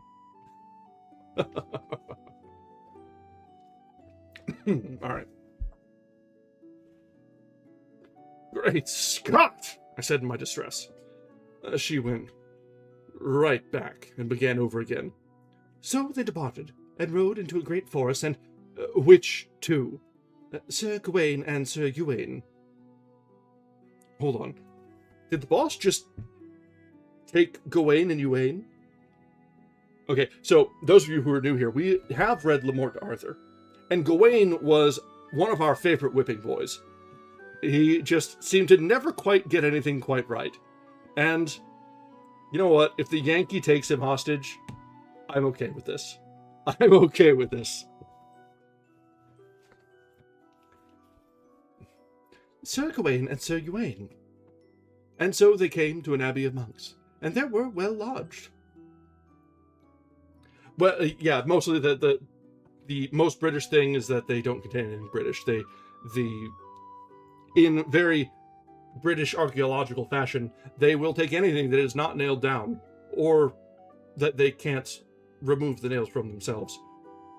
So, yeah, that's mostly what that comes about to.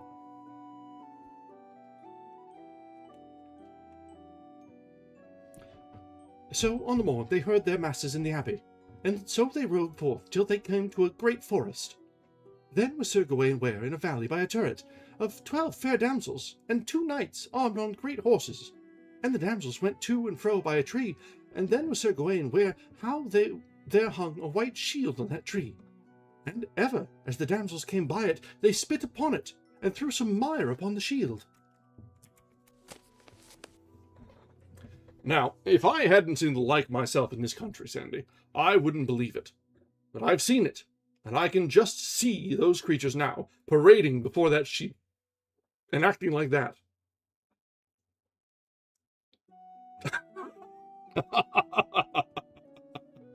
Yes, if it has potential to be used or sold as an aphrodisiac in the 1800s, grind up whatever you find and you sell it to the highest bidder, and chances are the British will have a hand in it.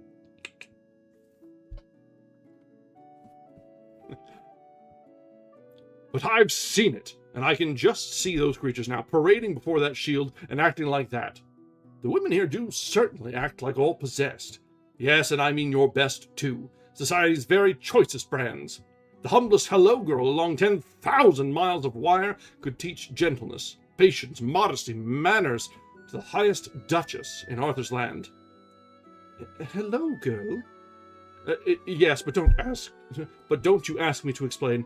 It's a new kind of a girl. They don't have them here. One often speaks sharply to them when they are not at the least at fault, and he can't get over feeling sorry for it and ashamed of himself in 1,300 years. It's such shabby, mean conduct, and so unprovoked. The fact is, no gentleman ever does it. Though I myself, if I've got to confess, peradventure she... Never mind her. I tell you, I couldn't ever explain her so you would understand. Even so be it, sith ye are so minded. Then Sir Gawain and Sir Uwaine went and saluted them, and asked them why they did that despot to the shield. Sirs, said the damsel, we shall tell you. There is a knight in this country that owneth this white shield, and he is a passing good man of his hands, but he hateth all ladies and gentlewomen, and therefore we do all this despot to the shield. I will say you, said Sir Gawain, it beseemeth evil a good knight to despise all ladies and gentlewomen, and peradventure, though he hate you, he hath some cause. And peradventure he loveth in some other places ladies and gentlewomen, and to be loved again. And he such a man of prowess as ye speak of. Man of prowess, yes. That is the man to please them, Sandy. Man of brains, that is the thing they never think of. Tom Sayers, John Heenan, John L. Sullivan. Pity, but you would be here. You could be here. You would have your legs under the round table and a sir in front of your names within 24 hours. You could bring about a new distribution of the married princesses and duchesses of the court in another 24.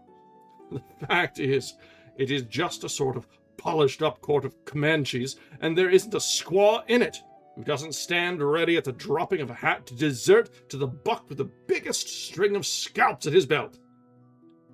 And he be such a man of prowess as ye speak of, Sir Gawain. Now, what is his name, sir? Said they. His name is Marhaus, the king's son of Ireland. I think I remember Marhaus when we were reading Le Morte d'Arthur. Son of the king of Ireland, you mean. The other form doesn't mean anything. And look, hold on tight. Now, we must jump this gully. There, we are all right now. This horse belongs in the circus. He is born before his time. I know him well, said Sir Gawain. He is passing good knight, as any is on live. On live. If you've got a fault in the world, Sandy, it is that you are a shade too archaic. But it isn't any matter. Hold on. Yankee, boss. You're living in the, you're in the 6th century or so? Is archaic really the phrase you want to turn here? Is that really going to be terribly accurate? Rather that you're more ahead of the time? Maybe throw not the stones, ye who is without fault? Maybe? Just a little? Okay. For I saw him once, proved at a justs, where many knights were gathered, and that time there might no man withstand him. Ah, said Sir Gawain, damsels, methinketh ye are to blame, for it is to suppose that he that hung that shield there will not be long therefrom, and then may those knights match him on horseback. And that is more your worship than thus, for I will abide no longer to see a knight's shield dishonoured. And therewith Sir Uwaine and Sir Gawain departed a little from them. And then where Sir Marhaus came riding on a great horse straight toward them. And when the 12 damsels saw Sir Marhaus, they fled into the turret as they were wild, so that some of them fell by the way. Then the one of the knights of the tower dressed his shield, and said on high, Sir Marhaus, defend thee. And so they ran together, that the knight brake his spear on Marhaus, and Sir Marhaus smote him so hard that he brake his neck and the horse's back. Well, that is just the trouble about the state of things. It ruins so many horses. They saw the other knights of the turret, and dressed him toward Marhaus. And they went so eagerly together that the knight of the turret was soon smitten down, horse and man stark dead. Another horse gone! I tell you, it is a custom that ought to be broken up. I don't see how people with any feeling can applaud and support it. So these two knights came together with great random. I saw that I had been asleep and missed a chapter. But I didn't say anything. I judged that the Irish knight was in trouble with the visitors by this time, and this turned out to be the case. That Sir Uwaine smote Sir Marhaus, that his spear brast in pieces on the shield, and Sir Marhaus smote him so sore that horse and man he bare to the earth, and hurt Sir Uwaine on the left side. The truth is, Alessandra, these archaics are a little too simple. The vocabulary is too limited, and so, by consequence, descriptions suffer in the matter of variety. They run too much to level Saharas of fact, and not enough to picturesque detail. This throws about them a certain air of the monotonous. In fact, the fights are all alike. A couple of people come together with great random. Random is a good word. And so is exegesis, for that matter. And so is Holocaust. Mark, you're a little before your time on that one. Not a great word. And defalcation, and usufruct, and 100 others, but land, a body ought to discriminate. They come together with great random, and a spear is brast, and one party break his shield, and the other goes down, horse and man, over his horsetail, and break his neck, and then the next candidate comes randoming in, and brast his spear, and the other man brast his shield, and down he goes, horse and man, over his horsetail, and break his neck, and then there's another elected, and another, and still another, till the material is all used up. When you come to figure up results, you can't tell one fight from another, nor who whipped, and as a picture of living, raging, roaring battle, pshaw! Why, it's pale and noiseless, just ghosts scuffling in a fog. Dear me! What would this barren vocabulary get out of the mightiest spectacle, the burning of Rome in Nero's time, for instance? Why, it would merely say, town burned down, no insurance, boy brast a window, fireman break his neck. That ain't a picture.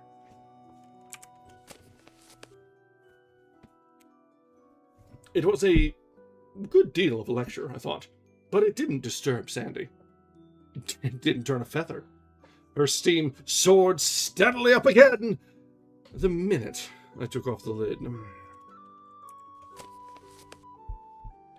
Then Sir Marhaus turned his horse and rode toward Gawain with his spear. And when Sir Gawain saw that, he dressed his shield, and they avented their spears, aventer, French again, there we go. And it came together with all the might of their horses, that either knight smote other so hard in the midst of their shields, but Sir Gawain's spear brake. I knew it would. But Sir Marhaus' spear held, and therewith Sir Gawain and his horse rushed down to earth. Just so, and brake his back. And lightly Sir Gawain rose upon his feet, and pulled out his sword, and dressed him toward Sir Marhaus on foot, and therewith either came unto the other eagerly, and smote together with their swords, that their shields flew in cantels, and they bruised their helms and their hauberks, and wounded either other. But Sir Gawain, though it passed 9 of the clock, waxed by the space of 3 hours ever stronger and stronger, and thrice his might was increased. All this espied Sir Marhaus, and had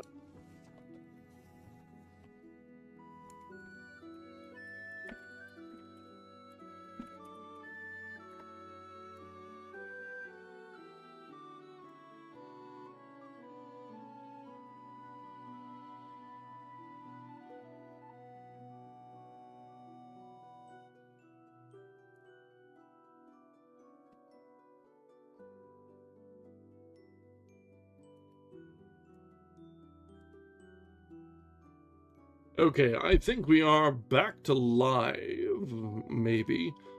Once again, we have the great joy of... Oh, hang on. Yes, yes. Twitch decided that this was the end of one broadcast and the start of another. Fantastic! Fabulous, even. Well, hopefully people have wandered back in. I think this is probably a function of my being on the dual stream. I think I've got YouTube as primary and Twitch the secondary, which is a bit problematic when Twitch is concerned because it doesn't really care. Yeah. All right, we've got ads starting up because it thinks it's a fresh stream. So let's take a few minutes, top up your drinks, stretch your legs, hit the head if need must, and we'll be back in just a few minutes where we'll go through the last bit of a chapter and just chat a little bit. All right, be back in just a little bit. Thanks, guys.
All right, we are back. And I think I'm not seeing dropped frames. I'm seeing okay bitrate. I think we're okay. So, let's go ahead and try and get through this chapter. We've just got a couple pages yet. And then we should hopefully, without too much fuss, be able to wrap this one up and call it an evening. So, the pelting sing-song of it carried me forward to scenes and sounds of my boyhood days. New Haven. 10 minutes for refreshments. Conductor will strike the gong bell 2 minutes before the train leaves. Passengers for the shoreline, please take seats in the rear. Kia, this is Kia. Don't go no further. Please, oranges, banana sandwiches, be popcorn. And waxed past noon and drew toward evensong. Sir Gawain's strength feebled and waxed passing faint, that unnethes he might dorn any longer. And Sir Marhaus was then bigger and bigger, which strained his armour, of course, and yet little would one of these people mind a small thing like that. And so, Sir Knight, said Sir Marhaus, I have well felt that ye are a passing good knight, and a marvellous man of might as ever I felt any, while it lasteth. And our quarrels are not great, and therefore it were a pity to do you hurt, for I feel you are passing feeble. Ah, said Sir Gawain, gentle knight, ye say the word that I should say. And therewith they took off their helms, and either kissed other, and there they swore together, either to love other as brethren. But I lost the thread there, and dozed off to slumber, thinking about what a pity it was that men with such superb strength enabling them to stand up cased in cruelly burdensome iron, and drenched with perspiration, and hack and batter and bang each other for 6 hours on a stretch, should not have been born at a time when they could put it to some useful purpose. Take a jackass, for instance. A jackass has that kind of strength, and puts it to a useful purpose, and is valuable to this world because he is a jackass. But a nobleman is not valuable because he is a jackass. It is a mixture that is always ineffectual, and should never have been attempted in the first place. And yet, once you start a mistake, the trouble is done, and you never know what is going to come of it.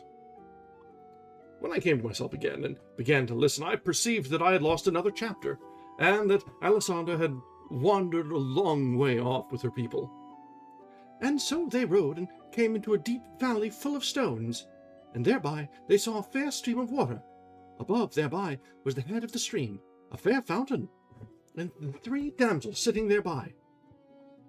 In this country, said Sir Marhaus, came never knight since it was christened, but he found strange adventures.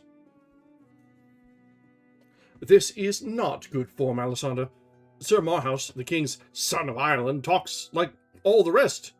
You ought to give him a brogue, or at least a characteristic expletive. By this means one would recognize him as soon as he spoke, without his ever being named. It is a common literary device with the great authors. You should make him say, in this country be Jabers, come never knight since it was christened. But he found strange adventures, be Jabers.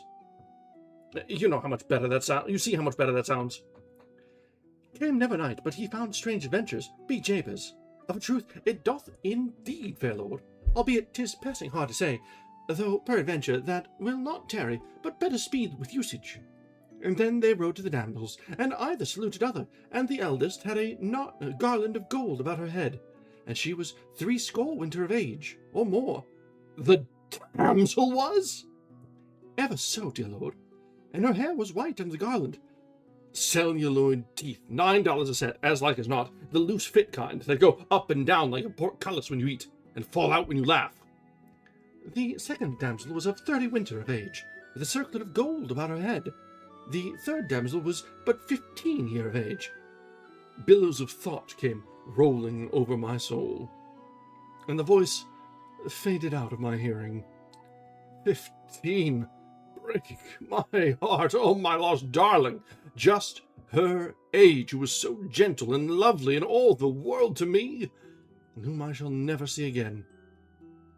How the thought of her carries me back over the wide seas of memory to a vague, dim time, a happy time, so many, many centuries hence, when I used to wake in the soft summer mornings, have sweet dreams of her and say, "Hello, Central," just to hear her dear voice come melting back to me with a, "Hello, Hank." There was music to the spheres of my enchanted ear. She got $3 a week, but she was worth it. I could not follow Alessandra's further explanation of who our captured knights were now. I mean, in case she should ever get to explaining who they were, my interest was gone. My thoughts were far away and sad. By fitful glimpses of the drifting tale, caught here and there, now and then, I merely noted in a vague way that each of these 3 knights took one of these 3 damsels up behind him on his horse, and one rode north, another east, the other south, to seek adventures, and meet again and lie, after year and day, and without baggage. It was of a piece with the general simplicity of the country. The sun was now setting. It was about 3 in the afternoon when Alessandra had begun to tell me who the cowboys were, so she made pretty good progress with it. For her. She would arrive some time or other, no doubt, but she was not a person who could be hurried. We were approaching a castle which stood on high ground. A huge, strong, venerable structure, whose grey towers and battlements were charmingly draped with ivy, and whose whole majestic mass was drenched with splendors flung from the sinking sun. It was the largest castle we had seen, and so I thought it might be the one we were after. But Sandy said no. She did not know who owned it. She said she had passed it without calling when she went down to Camelot. Oh. Alright, that brings us to the end of chapter 15. And for next time, we'll pick back up from chapter 16, Morgan Le Fay. And that's an ominous name if I've ever heard one. And those of us who are either familiar with Arthurian lore or have read or sat through our reading of Le Morte d'Arthur will know she's generally a no-goodnik. So, for the boss to get involved, things are about to get interesting. So, that'll be where we pick up on Sunday. Let me set a bookmark here. As I'd mentioned a little bit earlier, our schedule is generally stable, and it is over on Twitch, so you can follow along when we're going to be starting and finishing on each of our given days. But our next reading is going to be tomorrow at 6 o'clock Eastern, running until 10, so a 4-hour stretch, where we'll be reading Hyperion by Dan Simmons, and my goodness, this is every session proving to me more and more why it is so well regarded. I'd not read Hyperion before this, but Simmons has absolutely blown me away with how well that book is put together, melding so many different styles. We've compared it to Canterbury Tales in Space, and it's a really, really apt description.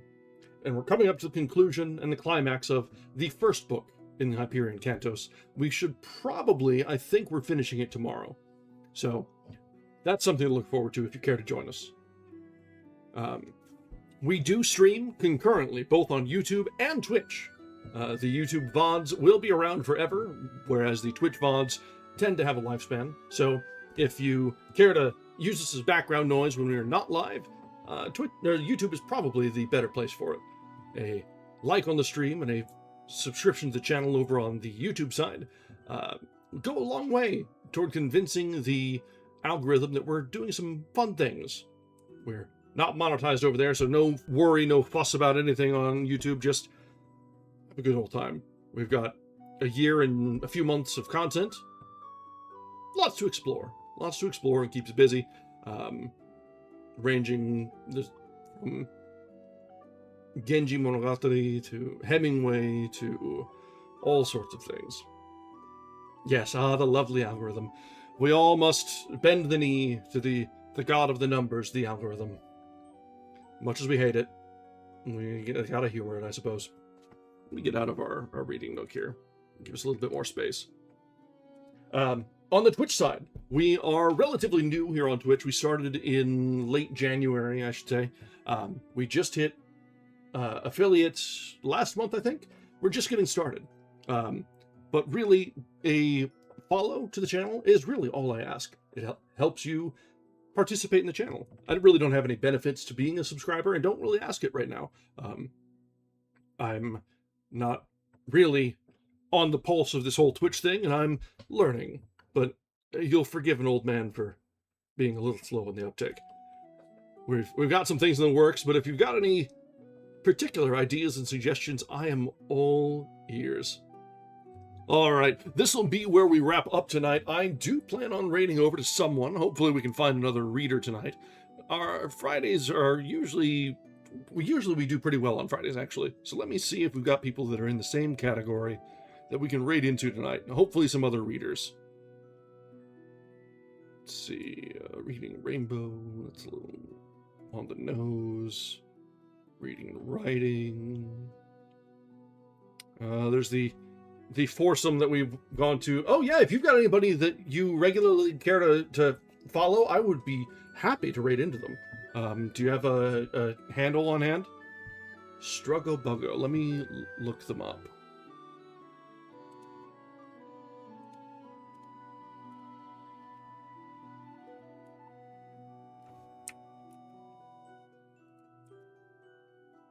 Are they... Oh, they are live and they're doing reading and writing. Looks like... Oh, they're reading viewer works. That's great. Yeah, let's go ahead and head over to Struggle Buggo. Thank you for the suggestion, Chaos. As always, when we raid into someone, let's go ahead and give them our very best welcome. If you can stick around and support them, fantastic. And in general, just be good guests. All right. As always, thank you very much, everyone, for joining us. Yeah, that saves us a lot of time hunting, and I'm always a fan of broadening our mesh of connections. So, a known reader is a welcome addition. Thank you very much, Chaos. So, all right. Thank you very much, everyone, for joining us. I hope you'll find it in your schedule to join us for future readings. If not, all good. We all got busy lives. All right. Have a wonderful evening, everyone. Thank you very much. Be sure to give Struggle Buggo our very best. We'll be raiding over now. And, as always, have a great night. Goodbye.